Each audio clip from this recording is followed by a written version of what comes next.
Who is the PSVR2 for? Where does it fit in within the existing VR offerings? Does the cable really matter? And what does this spell for the consumer VR market? We're SupNerd, and today we're here to deep dive into the PSVR2.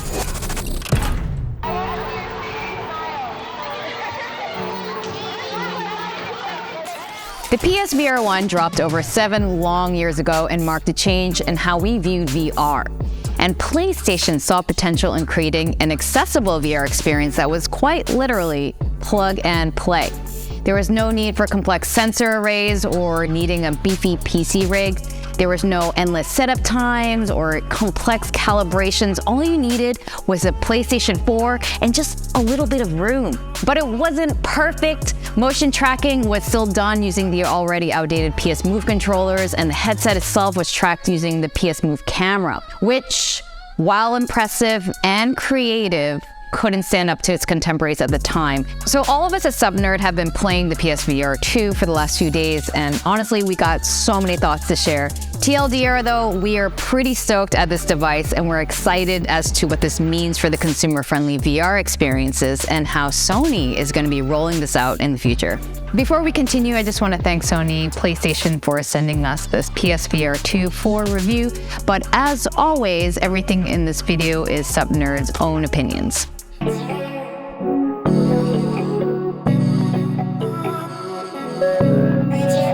The PSVR form factor largely remains the same, and I'm convinced that this is the most accessible VR form factor on the market. Having owned the PSVR1, a Quest that I franken-quested, and spent a considerable amount of time in HTC Vives, graffitiing fake walls, I think I have enough authority to say that this form factor just can't be beat.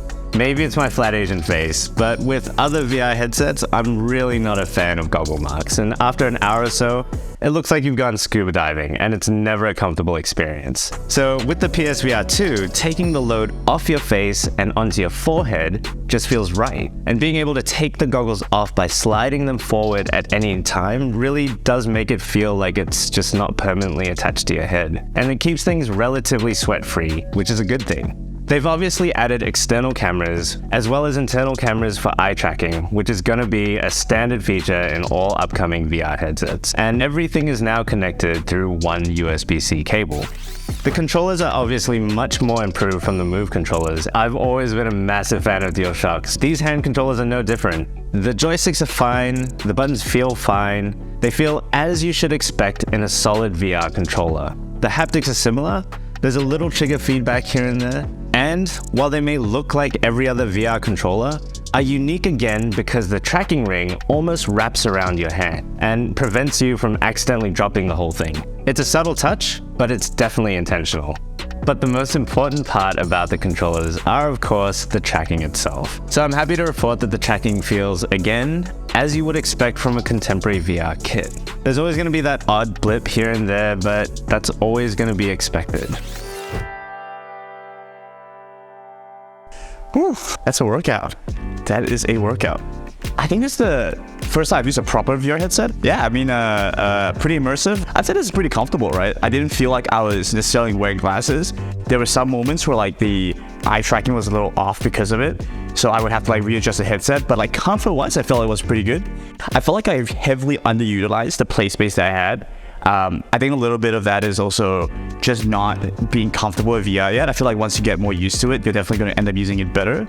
But when I was like playing within that space, I was so often up against this left wall. Like the game was constantly reminding me like, hey, stay within the game boundaries. But apart from that, it's like you're using like standard movements like a normal human being would, and not someone that's necessarily trying to limit test a little bit. I think it feels pretty comfortable, right? It feels pretty natural. The running is really cute. Yeah. So the OLED screens look stunning, and the clarity in that 120Hz refresh rate make for a crystal clear, beautiful experience. We're looking at 2000 by 2040 pixel resolution in each eye, which is quadruple what the PSVR1 had. It's very, very hard to see the screen door effect on this headset, and with that 100-degree field of view, makes for a more encapsulating immersion.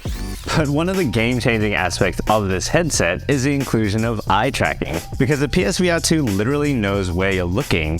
It applies a pretty cool technology called foveate rendering, which dynamically renders what you see at a higher resolution. It's naturally invisible to the wearer, but it means that the PSVR 2 is cleverly and efficiently rendering whatever we see with more detail and fidelity. We played a little I Spy in our initial impressions video, so go check that out to see what we mean. It's pretty cool. And my biggest question mark, the wire. I'm not a big fan of wires, but the reality of the situation is something's gotta give. You can't expect PS5 quality graphics without a wire, at least not yet. But the setup is a lot less janky than the PSVR 1's wire situation, and about the same experience as anyone with a PC VR setup with a USB-C cable. Again, reiterating to me that the PSVR 2 is more comparable to a PC VR setup. What's great is that you don't have to worry about the battery life with this headset. The controllers, however, are a different story.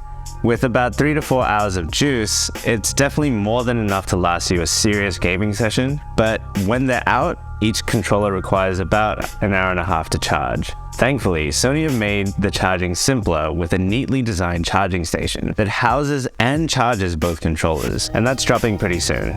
Unfortunately, you can't charge the controllers while you use them, and while it would have been somewhat of an ad hoc solution, it would still have been great as an option.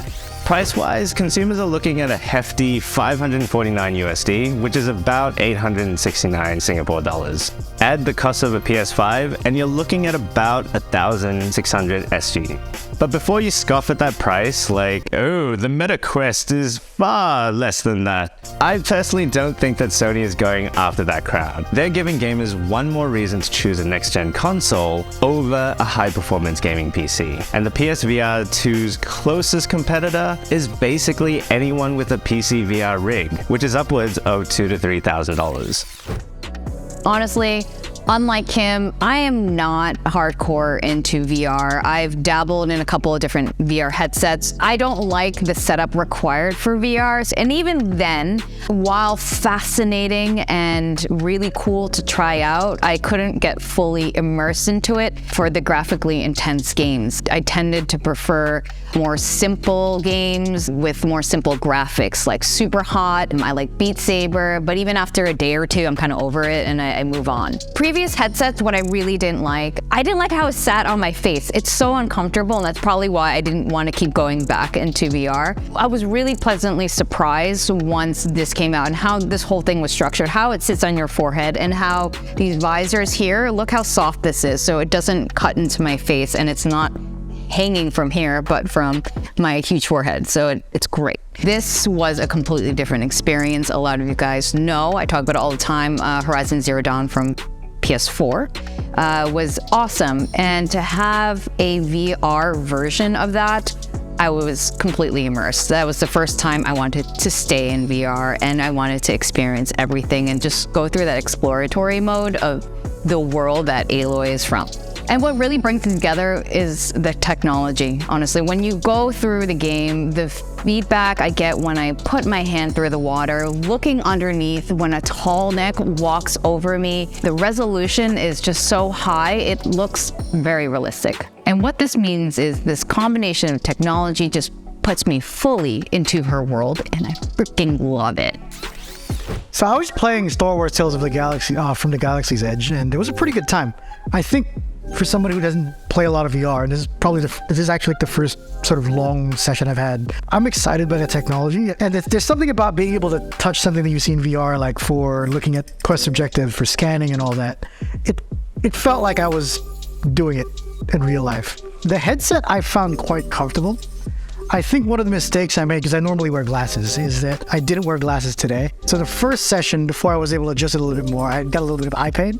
This time playing Star Wars, which is a little bit longer than I played Horizon 4, felt natural, felt okay. Feels really good on the nose, down here as well. Editing tightness and stuff is super easy. I'm still trying to get used to having two PS buttons. Pressing both, I got a little bit confused. But then once everything started moving, it feels good, lightweight, doesn't hurt the wrist. I thought they were going to be heavier, to be honest, because they look a little large, right? But super light. I'm looking forward to trying some other games, like especially No Man's Sky and things like that. So in the same way the PSVR 1 was the gateway to VR for many, the PSVR 2 is the gateway to high-fidelity VR.